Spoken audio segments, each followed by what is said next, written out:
არსებობს, ყალბი ამერიკაც. ეს დონალდ ტრამპია. სოფლიო მასხარას ეძახდნენ წლების განმავლობაში, მაგრამ ეს კლოუნი ბოროტი კლოუნი აღმოჩნდა. ძალიან საშიში. ასევე ოლიგარქმა, მაგრამ ხო ის აუცილებლად ამერიკის პრეზიდენტმა ეს გადაყლაპა. ძალიან მიხარია ბაიდენის გამარჯვება.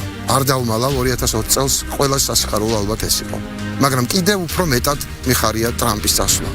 ამერიკას არაფერი გუშინ ნამდვილად არ ემუქრებოდა, უბრალოდ გამოჩნდა ის, რომ მაინც რაღაც ოლიგარქიული ინსტინქტები ტრამპს აქვს პირად ურთიერთობებზე მაღლა დააყენა თავის პირად ინტერესები, იმიტომ რომ ასეთი არის ოლიგარქის ბუნება.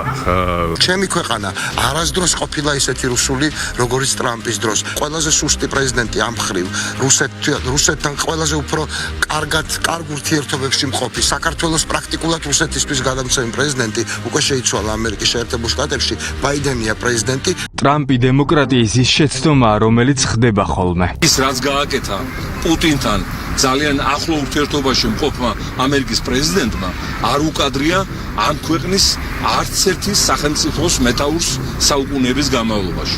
ამერიკელმა ხალხმა ისტორიული გადაწყვეტილება მიიღო და თქვა, რომ ოლიგარქიის ადგილი პოლიტიკაში არ არის.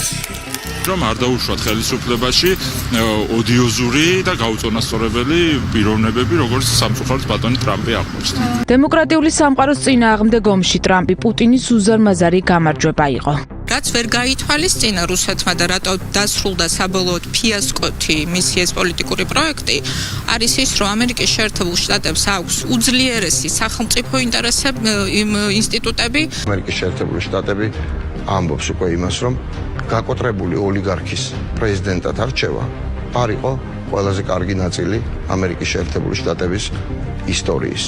აი ამ ტრამპს, რომელიც დღემდე თავს აცხადებს პრეზიდენტად, ამ ტრამპის ადმინისტრაცია და მისი ნასხლეტები არის ის, რაც ხდება საქართველოში და არის ის, რაც ხდებოდა კირგიზეთში. ჯო ბაიდენი არის ამერიკის შეერთებული შტატების შემდეგი პრეზიდენტი. მსოფლიო უბრუნდება კანონზომიერებას, მალე საქართველოშიც. ეს აქ რესპუბლიკური პარტიის კონგრესზე ოფიციალურად მოხდა დონალდ ტრამპის წარდგენა, როგორც რესპუბლიკური პარტიის საპრეზიდენტო კანდიდატის ოფიციალურ არჩევნებზე და ამაყურებდა საქართველოს სახელმწიფო რომ ყოფილიყავდა აქ 2 თვის განმავლობაში ჩაგვეტარებინა უამრავი მნიშვნელოვანი შეხვედრა რესპუბლიკელ ლიდერშიპთან.